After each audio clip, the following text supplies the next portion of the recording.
In this section, we're going to continue to work with trigonometric equations the same as we did in the last section, but we're going to be adding a little bit more complexity to this by using some trig identities that we've already learned, and then also simplifying a little bit more and then looking for general solutions rather than specific solutions. So we're using some of the same strategies. Now this time, if you'll notice, the argument of my trig function is just not a plain old x, it's an x over 2. A couple of things we want to keep in mind when we run across a situation like this. As long as the arguments are the same, we're good to go. So both of these arguments are x over 2, so we're fine. If they're different, we need to rewrite some things. Okay, so but for this one, we're good. So what I want to do is I want to get all of the variables, so the sign x over 2 on the same side. So let's go ahead and start with our original. And then what we want to do is move this sign x over 2 across. We could move the other way as well.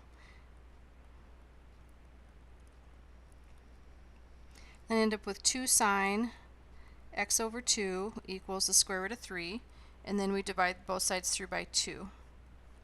So I have sine x over 2 equals the square root of 3 over 2. Now we're asked to find solutions on the interval of 0 to 2 pi. So if we're asked to find solutions on the interval of 0 to 2 pi, I'm working in radians. So the next thing I want to do is I want to compare this, and I want to say, okay, what is some standard angle that I know whose sine is square root of 3 over 2? And I think that would probably be pi over 3. So if we looked at this and we said, okay, the sine of pi over 3 is the square root of 3 over 2. Well, what that tells me then is this x over 2, in order for this to work, has to equal pi over 3. So let's go ahead and set up that equation. X over 2 equals pi over 3. And then I go ahead and solve. I cross multiply, and I have 3x equals 2 pi. Divide both sides through by 3, and I get x equal 2 pi over 3. So that's one of my solutions, and there is another solution, but the question is how do we find that other solution? Because remember, we're looking at the interval from 0 to 2 pi. Well, if we come back up here to where I was working before, and I said the sine of pi over 3 is a square root of 3 over 2, that's true, but there's another solution to this. And again, I'll rewrite this one. Sine of x over 2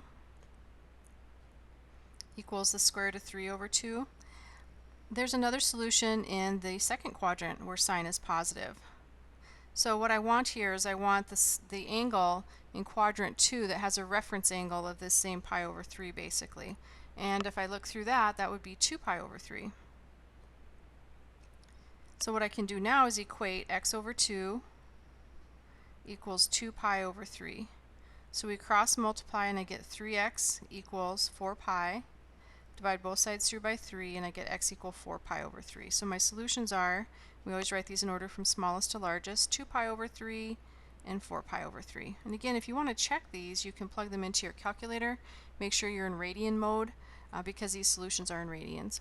So again, just a quick review, as long as these arguments of my trig functions are the same, I can work the problem fairly straightforward. If they're different, however, I probably need to use some sort of a trig identity to rewrite. But we'll look at all sorts of different problems so we can see some strategies that we can use for each one. Okay, let's go ahead and look at another example. For this example, our arguments are going to be different, so we're going to have to do a rewrite. So solve the equation on the interval 0 to 2 pi, so I'm in radians again. So I need to make sure I'm in radians. And remember, you can check these answers by plugging into your calculator, and I recommend doing that. Just make sure you're in radian mode if you're doing the check. So the difference is, for this problem, the argument here is x, and the argument here is 2x. I don't like how they write this without the parentheses, so I'm going to go ahead and rewrite this as 2x in parentheses, root 2 sine of x. So we can be really clear that the 2 and the x are part of that argument. Okay, so now I can't really combine these, get them on the same side and solve, because one is 2x and one is x.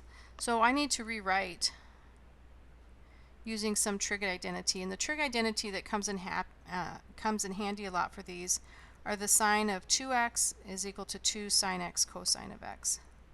So this should be on your formula sheet that you used on the exam. You can print out an extra copy of those on the Unit 2 exam review. And you can also look back through your note cards if you were keeping track of your note card.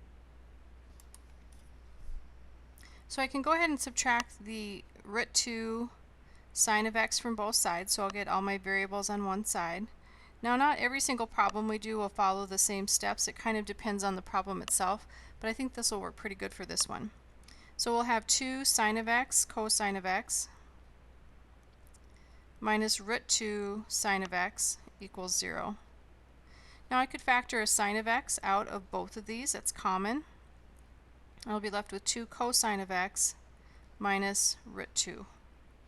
Now the reason I want to factor these and I want it set equal to 0 so I can use that nice zero factor property, which states that if I have two things multiplied together and their product is 0, either one or both of them have to equal 0. So this one, the sine of x is already solved for. Here, the cosine of x, if I solve for that, I'll add the root 2 across, divide through by 2. Now I'm going for 0 to 2 pi. 2 pi is not included in the interval, but 0 is. So sine is equal to 0 at 0 and pi. And cosine is equal to square root of 2 over 2 would be quadrant 1 would be pi over 4. And cosine is positive again in quadrant 1 would be pi over 4. And quadrant 4 would be 7 pi over 4. And then I always list my answers in order from smallest to largest. So 0, pi over 4, pi, 7 pi over 4. And those are my solutions. And again, if you want to plug this in and check, you absolutely can. Okay, let's go ahead and look at some more examples. For this next one, we're going to have to find a general solution that'll help us easier find the specific solutions, and I'll show you what that means. Now here we have tangent 3x. Now I think the easiest way to approach this, first of all, is identify that we are working in radians, and then try and isolate the variable. We divide both sides through by 6, and I get the tangent of 3x equals 1. Okay, so we can use that same approach that we used before, where we started thinking about, okay, what argument or what angle has a tangent of 1, and of course that would lead us to pi over 4 would be one solution.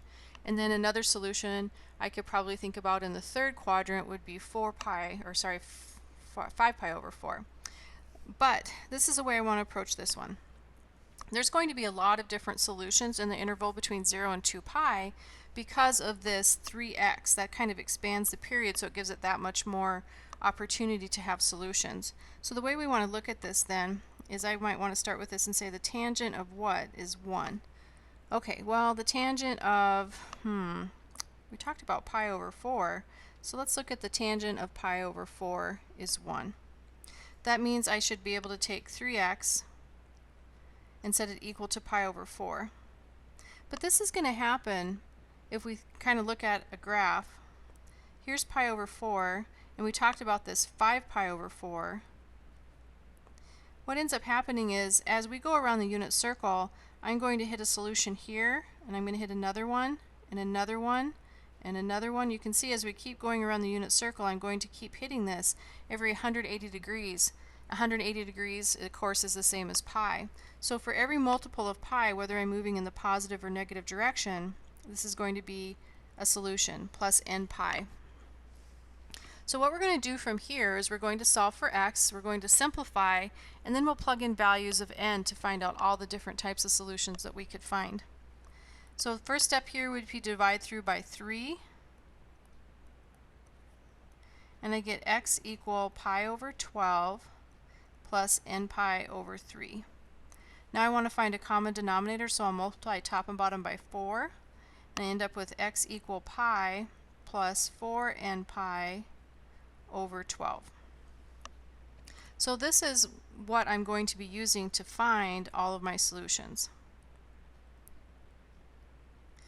4n pi over 12. So what I want to do is I want to plug in some values for n, some above, this is all over 12, sorry, some above, some below, until I find values that basically don't work on either end, and so I know I have all the solutions in the middle. So let's choose values of, let's say, n equal -1, n equals 0, and let's just try a few of these and then see if this is far enough. Well, I already know that from up here pi over 12 is going to be a solution, But let's go ahead and plug in and see what we get. And again, I'm plugging these in to this expression, pi plus 4n pi over 12. And we're going to start to see a pattern develop here very quickly. So if we plug in n equal -1, I would get pi minus 4 pi over 12, which is -3 pi over 12, which is going to simplify to negative pi over 4. Okay, that's not in the interval of 0 to 2 pi. So I don't count the solution, but I want to find that lower end where I know I found one that doesn't work, so that way when I plug in I can see all the ones in between that do work. If I plug in a 0, I get pi over 12. That does work. If I plug in a 1, I get pi plus 4 pi, which is 5 pi over 12. That's in the interval. If I plug in a 2, 2 times 4 is 8, plus 1 is 9 pi over 12. And that does reduce, 9 pi over 12 reduces to 3 pi over 4. And that's definitely between 0 and 2 pi. If I plug in a 3, it ends up 12, 13 pi over 12. And I'm wondering if we're seeing a trend or a pattern here. As I go from pi to 5 pi, that's an increase of 4. 5 pi to 9 pi is an increase of 4. 9 pi to 13 pi is an increase of 4. So I think what I can do, I can still plug in as well. I'm going to plug in a few more of these. 13 pi over 12. I know I'm increasing by 4 pi, but if I want to come up here, 4 times 4 is 16 plus 1 is 17 pi over 12. That's still in the interval. If I plug in a 5, that would be 21 pi over 12. If I plug in a 5, that would be 26 pi over 12. And that's where I'm too big, because 24 pi over 12 would be 2 pi. So that one's too big, so that would be 26 pi over 12. So, looking at what we have here, and this one does simplify, it divides out by 3. So 21 pi over 12 would reduce to 7 pi over 4.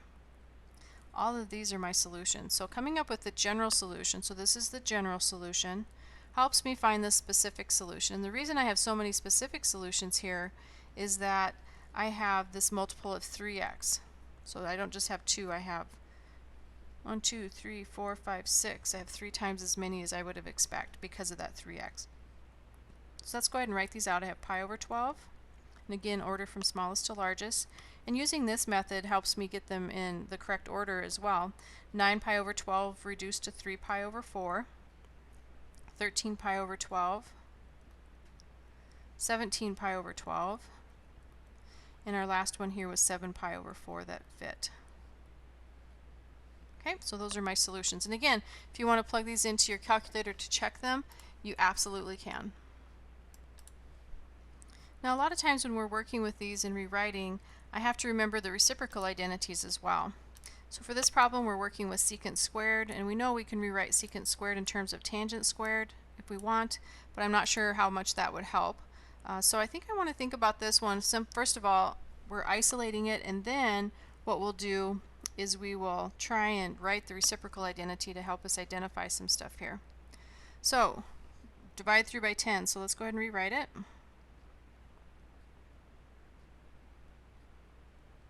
Divide both sides through by 10. Secant squared x over 8 equals 1/2. Now, secant squared, I don't really know much about secant squareds. I know about sines and cosines really well, so I think I want to think about this in terms of sines and cosines. So let's go ahead and rewrite this as cosine squared of x over 8 would equal 2 then. Because remember, they're reciprocals. So if you were not sure how this skip came, think about secant squared as 1 over cosine squared. And this is equal to 1/2. Now if we cross multiply, I get 2 equals cosine squared of x over 8. Okay? And again, it's because secant is 1 over cosine. And then what I can do from here is I can try and solve. I can take the square root of both sides, so I have the cosine of x over 8 equals plus or minus the square root of 2. Now this is a problem. The cosine of some angle is either positive or negative square root of 2. Well, square root of 2 is about 1.414, and that's more than 1. And remember, if our cosine graph, the range went from -1 to +1. So there's no solution here. Basically, there's no angle that will give me a cosine of either positive or negative square root of 2. It's not possible. So this one has no solution. That's always a possibility, so you have to be aware of your domain and range and all that neat stuff. So keep that in mind while you're working, because you might just set this up and just keep going and say, okay, cosine is adjacent over hypotenuse, you know, all those different types of things. And you also might try and plug this into your calculator and you would get an error there. So that's an example of one where there's no solution. I'm going to give you the next problem, but I'm just going to set it up for you. I'll leave the solving to you because I want to make you aware of another common trig identity that we use. It's one that we know from a previous unit, but I just want to remind you of it because it's one that does come up quite a bit. Okay, so for this one, if you notice, the argument here is x, the argument here is 2x, and for me to be able to solve this, it would be much easier if the arguments were the same. So if we rewrite this, 2 cosine, of course I want to put parentheses around these arguments to make sure I understand what the arguments are. I want to use a trig identity that allows me to rewrite the cosine of 2x. Now the cosine of 2x has 3 different identities that we commonly used, but the one I want to choose is the one that converts everything to cosines. So cosine of 2x is equal to 2 cosine squared of x minus 1. So that's how I want to try this problem. Now after you work through this problem, and again I'm going to let you go ahead and work through it on your own, you're going to get solutions of x equal 2, I'm going to put these in order, 0, 2 pi over 3, and 4 pi over 3. Okay, so this is the one I wanted to give you just as a quick reminder that this is a trig identity that we've used before and it's going to come in handy and use it again. Now we talked about finding our general solutions before. I want to look at a problem where we're doing that again. So for this one, let's go ahead, let's use degrees on this one. We haven't been using degrees much here. Let's do sine of theta over 2 equals negative square root of 3 over 2. And what I want to do here is to find the solution set for all solutions in degrees. So I'm just not going 0 degrees to 360. I'm saying all solutions, positive degrees, negative degrees, etc. Well, this one's nicely set up for us. So right away what I can do is I can say the sine of what angle is negative square root of 3 over 2. Well, I should have 2 of these, and the reason I should have 2 of these is that there's 2 quadrants where the sine is negative. So let's find both those quadrants. So sine is negative in quadrant 3 and in quadrant 4. Okay, so sine negative square root of 3 over 2, I think that that's going to give me a pi over 3, wait, we have to work in degrees here. So let me think in degrees. That would be 240 degrees. I didn't really leave enough space for my degrees here. 240 degrees. That would be my quadrant 3. And then for my quadrant 4, and again we need to be able to think in radians here, or sorry, degrees here, it would be 300 degrees. So what I can do then is I can take theta over 2 and set it equal to 240 degrees, and then theta over 2 would equal 300 degrees here. Now what I want are all solutions, and so now I need to come up with that idea of how often is this going to happen. So here's my 240, and I'm not going to hit another multiple positive or negative of 240 until I go 2 pi or 360 degrees in either direction. So this is going to be plus 360 degrees n. Now remember, n could be any positive or negative integer. That's going to be the same for this one over here at 300. And then what I do is I solve for theta. And I'm going to solve for theta by multiplying through by 2. Now when I multiply by 2, I'm multiplying both sides by 2. Not just one term on the right hand sides, but both. So I end up with theta equals 2 times 240 is 480 degrees. 2 times 360 is 720 degrees n. I'll take the 2 and distribute it. 2 times 300 is 600 degrees. 2 times 360 is 720 degrees n. So these are my two solutions right here. And these are true for where n is any integer. So 480 degrees plus 720n and 600 degrees plus 720n. Now if I wanted to find specific solutions, I'd start plugging in values for n, like n equal -1, n equals 0, etc. to both of these. Okay, I think we've looked at quite a few different types of problems and given a nice general overview of the types of problems that you'll see in this homework, and also how we can solve some trig equations, but there are a couple more that I want to look at. This one's a little tougher problem, so I want to make sure you see an example like this. What we want to do here is solve the equation, and we'll do radians. I think better in radians, so solve over the interval from 0 to 2 pi. And the equation that we want to use is the tangent of 2x plus secant of 2x equals 7. Now these are tangents and secants. We know that there's some sort of a connection here between tangent and secant with our Pythagorean identities. I know I can take tangent and rewrite it as sine over cosine. Secant would be 1 over cosine. I could find a common denominator, but then I introduce fractions, and I'm not really sure I want to do that because this is already complicated enough with tangents and secants. So what I want to do is recall my Pythagorean identity that 1 plus tangent squared, and I'm just going to put in 2x here because it matches our argument that we have. 1 plus tangent squared of 2x is equal to secant squared of 2x. And you might say, okay, well that's useful, but we don't have any squareds. Well, let's go ahead and solve for tangent squared here. Tangent squared of 2x would be secant squared of x minus 1 then. Secant squared of 2x minus 1. And the minus 1 is outside the parentheses. So again, it's important to put parentheses around the arguments of the trig functions. And you might say, well, okay, well this is great, but we still don't have a tangent squared in our problem. Well, we're about to. We're going to isolate this tangent by subtracting the secant of 2x from both sides.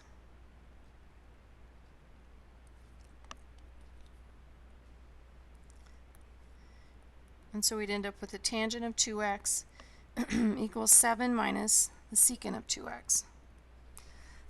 Now the way we're going to get this tangent squared is we're going to square both sides. So next step, we're going to square both sides. So we end up with tangent squared of 2x equals. Now I can't take this squared and distribute it to each piece. You have to remember what squared is. It means to multiply something by itself. So I'm going to go ahead and write this out, what this looks like when we square it by itself. And then so my next step would have to be to FOIL the right hand side. So 7 times 7 is 49. Outsides would be minus 7 secant of 2x. Insides would be minus 7 secant of 2x. And then my last terms would be a negative times a negative would be a positive secant squared of 2x. So now I have everything squared. Now I can take this secant squared minus 1 and sub it in over here, and then I have everything in terms of secants. Now over here I have 49 minus 7 is minus 14 secant of 2x plus secant squared of 2x. Now one nice thing that happens with this problem, when I subtract the secant squared to try and isolate some things, it cancels. So that's a relief. And then I'll go ahead and subtract 49 from both sides. So I end up with negative 50 equals negative 14 secant of 2x. Let's get that on the other side. So we'll have negative 14 secant of 2x equals negative 50. Divide both sides through by negative 14. And I get the secant of 2x equals positive 50 over 14. That reduces to 25 over 7. Now this is not a number that's familiar with me from our unit circle or from one of our nice standard angles that we usually use. Now let's go ahead and rewrite this then in terms of cosine, because I think that'll be easier. So just like we worked with before, secant is 1 over cosine. And so then I can just flip the other side, 7 over 25. So I end up with cosine of 2x equals 7 over 25. And you can write that as a reciprocal if you want and cross multiply to get the same answer. Okay, so now we have to look at this and we have to think, okay, I need to solve for x. Well, this is not a familiar cosine to me, so we're going to have to use a calculator for this. And remember, we're working in radians and we're working with 0 to 2 pi. So from here, what we want to do is we want to take the inverse cosine of both sides. So the effect of taking the inverse cosine of both sides is to, first of all, on the left-hand side, is to cancel these out to get my argument out of my trig function. So I end up with 2x equals inverse cosine of 7/25. Now this is going to happen, if we think about it, every 2 pi n, because that's where the cosine is going to be positive. So if we, whatever this angle is, it's going to happen again when we go 360 degrees around or 2 pi around. Now if we solve for solve for x, we divide through by 2, and I get x equal inverse cosine of 7/25 over 2 plus these 2's cancel pi n, or n pi, either one that you want to look at there. So it looks like our next step would be to find a decimal approximation and then go through that process of plugging in values of n equals, let's say, -1, n equals 0, n equal 1, etc. Okay, so let's pull this in. First of all, double check to make sure you're in radian mode. And I'm going to go and I'm going to use alpha y equal to get a nice fraction here. And I'll use inverse cosine of 7/25, and again double check to make sure you're in radian mode. If you're not in radian mode, you'll get the incorrect answer. And then this is divided by 2. This is the 0.6435011. Get that copied down. 0.6435088. I don't want to round at all until I get to my final bits here. Now what I want to do is I want to take this and I want to figure out, okay, what are some values of n that I can plug into to get my solutions between 0 and 2 pi. Now 0 and 2 pi, 0 of course is a nice 0, 2 pi was about 6.28, so as soon as I get anything over 6.28, I know that I'm not within that interval anymore of where my solution should lie. So let's go ahead and set up our table.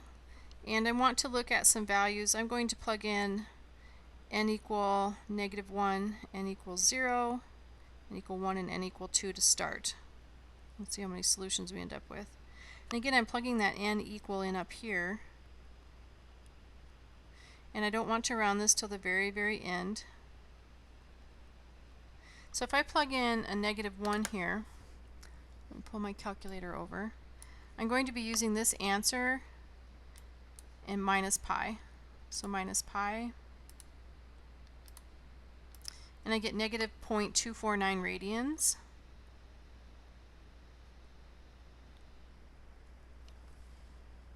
-2.49809. 2.49809. Okay, this is definitely not in the interval up here, so this is not a solution.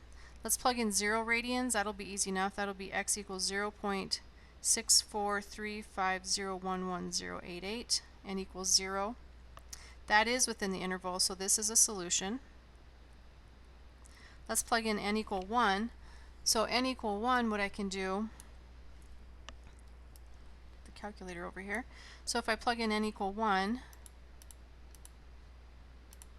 I would take my 0.64350, etc., plus 1 pi, and that's going to give me 3.785, etc. I'll write out the whole value. 3.78509, 3762. And that is definitely in this interval between 0 and 6.28. This is not a negative sign. I should be careful with this. This is an approximation sign, so approximately 6.28. Now let's go ahead and plug in 2 So I'll be taking that value 0.6435 etc. plus 2 pi.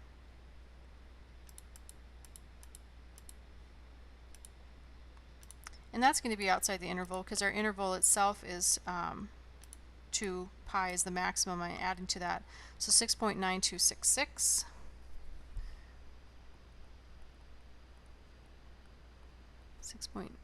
6.9266866614. So these are my two solutions.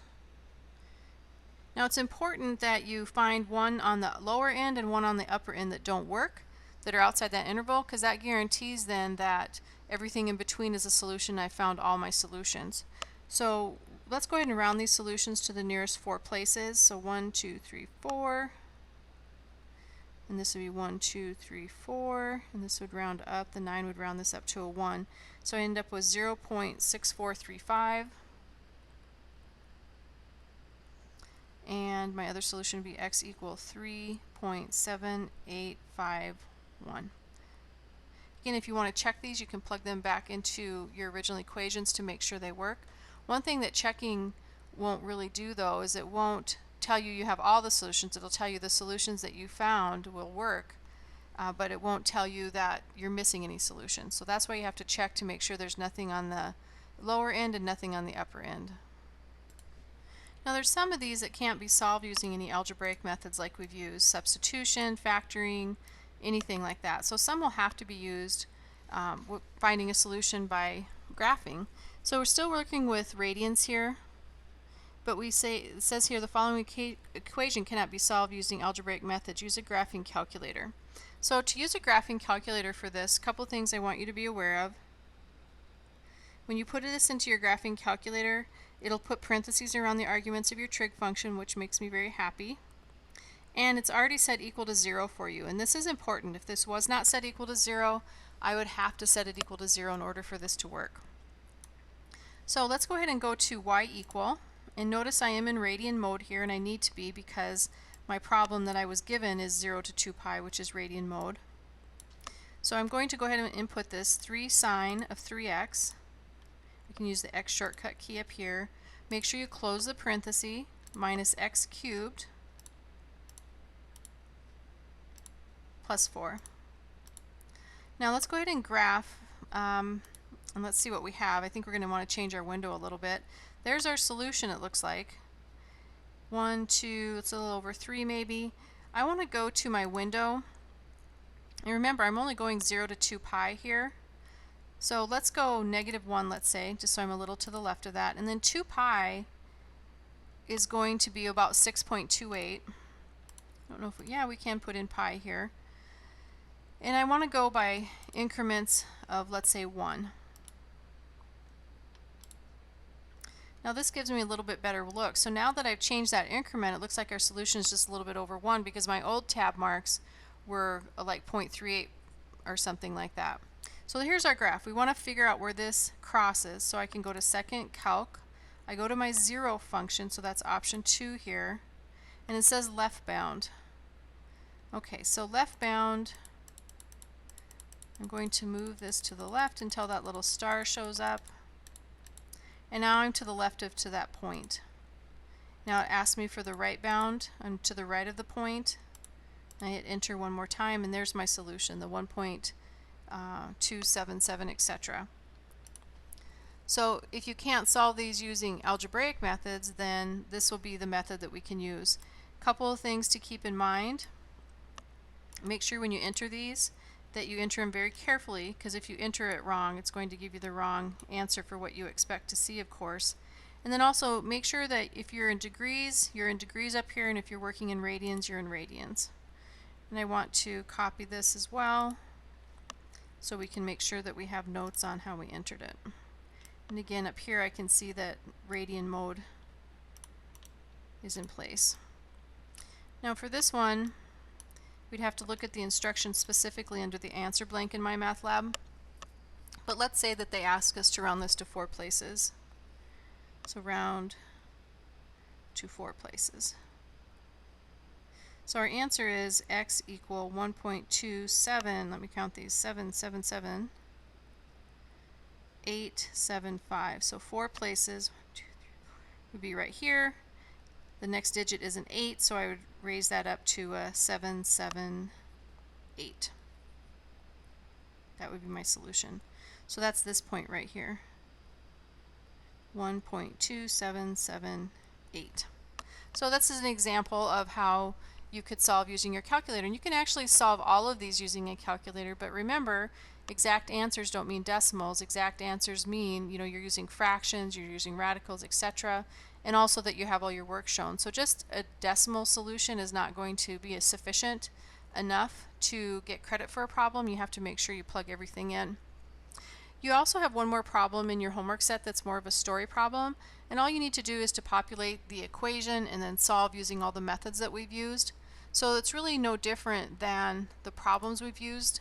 The only difference is that the equation isn't set up for you. So let's go ahead and at least set that one up to give you a start with it. So we're given an equation right here, and it's I equal sine 2 pi ft. And all of this is the argument of the trig function. I thought the ft the first time I looked at this was feet, but it's actually variables.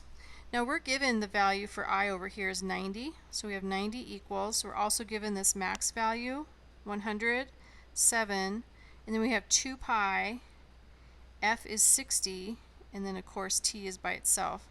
So 90 equals 100 sine 2 times 60 is 120 pi t. Now this one is pretty straightforward. I could graph this to solve. You're going to have to be really careful with this one because your solution is tiny, tiny, tiny. It's really, really close to the origin, so it's almost hard to see where it crosses. So graphing this would be a little bit tough. But in order to solve for here, as usual, we'd isolate the trig function. We divide both sides through by 100, and I'd have the sine of 120 pi t equals 90 divided by 100 is 0.9. And then from here you would take the inverse sine of both sides. Then you would solve for t.